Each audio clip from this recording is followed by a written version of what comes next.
Hello everyone, good afternoon. पुन्हा एकदा स्वागत आहे माझ्या यूट्यूब चॅनलमध्ये डॉक्टर सुनीता बच्छाव यामध्ये. आणि आता आपण एका वेगळ्याच ॲक्टबद्दल बोलणार आहोत, जो की खूप कॉमन आहे, सगळ्यांच्या जवळचा आहे. Dowry prohibition act 1961. हा ॲक्ट खूप जुना आहे, 1961मध्ये आलेला आहे. आणि तरीसुद्धा आत्तापर्यंत आपण डावरी म्हणजेच हुंडा घेण्याची जी पद्धत आहे खेड्यापाड्यांमध्ये गावागावामध्ये जी दिसून येते, सर्रास दिसून येते, ती अजूनही ॲक्ट असूनही बंद झालेली नाही. लपून छपून डावरी दिली जाते, हुंडा दिला जातो का. आणि जरी हुंडा जरी म्हणून नाही दिला तर डिफरंट वस्तूंच्या स्वरूपात ते लोक असं काही देतात की आणि कधी कधी फोर्सफुली पण मागितलं जातं.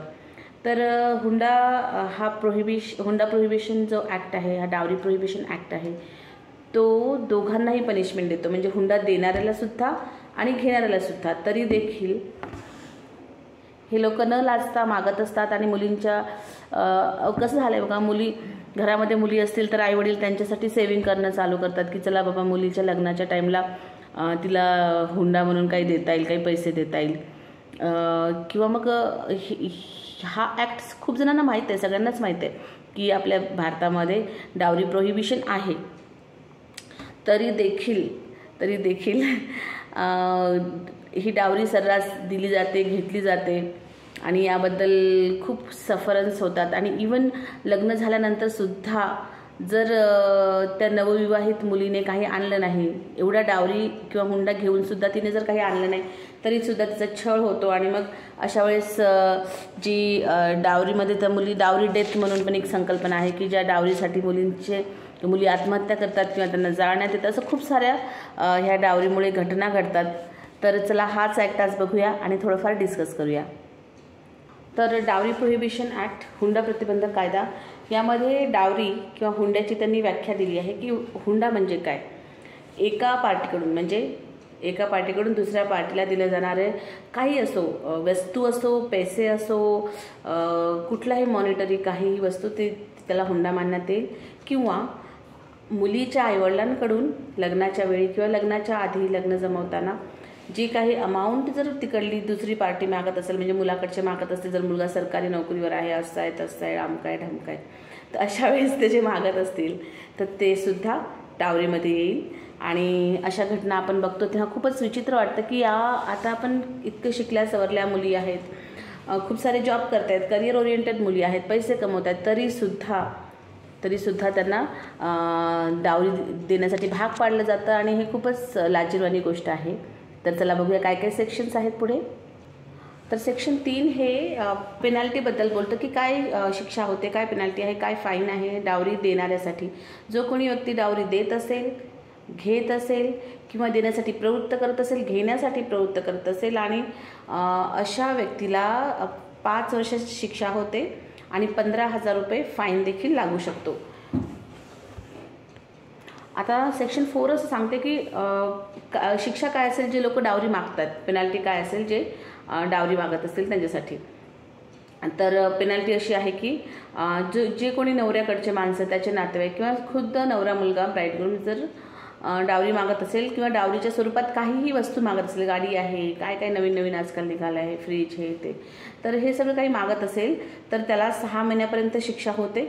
आणि परत तीच मागणी, डावरीची मागणी केली, समजा लग्नानंतरही केली, तर 2 वर्षापर्यंत शिक्षा वाढू शकते. आणि फाईन पण आहे, 10,000 रुपीज फाईन हा लागू शकतो. सेक्शन 5 हे सांगतं की ॲग्रीमेंट, जे कोणी आता समजा दोन्ही पार्टी बसलेल्या आहेत, पार्टी बसल्या, मुलगी पसंत होते आणि मग दोन्ही पार्टीमध्ये डिस्कशन सुरू होतं की किती द्यायचं, किती घ्यायचं, कसं मागायचं, कसं त्यांना नवरीच्या आईवडिलांना पिळायचं.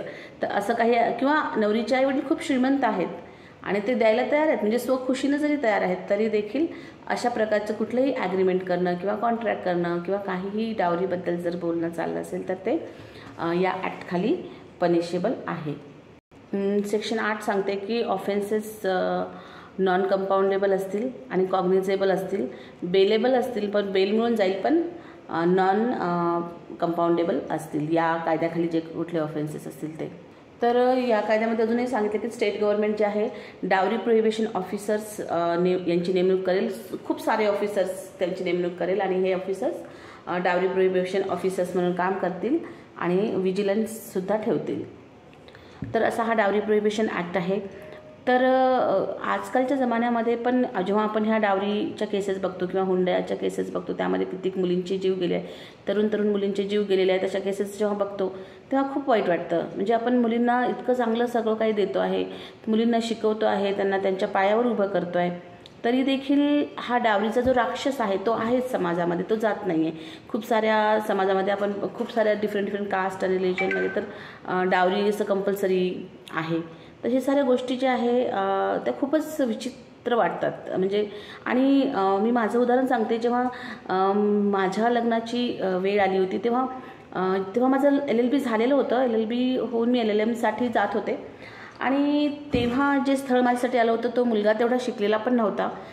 ठीक आहे, सरकारी जॉब होता त्याला महानगरपालिकेमध्ये वगैरे, पण तरी देखील त्यानं डावरीची डिमांड खूप केली होती. मला खूपच राग आला होता, कारण ह्या डावरी प्रोहिबिशन ॲक्टचा फायदा काय? जर आपण स्वतःच त्या लॉ शिकून आणि लॉ माहीत असून आपण जर स्वतःच त्या कायद्याचा लाभ नाही घेता येते तर फायदा काय? तर मी लगेच रिजेक्ट केलं होतं ते प्रपोजल आणि मूव ऑन केलं होतं. तर मुलींनो, जागरूक राहा, सजग व्हा. आईवडिलांनासुद्धा सांगा की डावरी नाहीच द्यायला पाहिजे. जर तुम्ही एबल आहात तर तुम्ही, आजकाल तर इतकं जास्त आहे की तुम्ही स्वतःचे पैसे स्वतः कमवू शकता, मग का दुसऱ्या व्यक्तीला तुम्ही द्यायचं आहे? तर ठीक आहे, खूप नंतरच्या व्हिडिओमध्ये दुसऱ्या एखाद्या ॲक्टबद्दल बोलूया. कसा वाटला हा व्हिडिओ नक्की सांगा, कमेंट करा आणि लाईक सबस्क्राईब करा आणि शेअर करा चॅनलला. Thank you so much.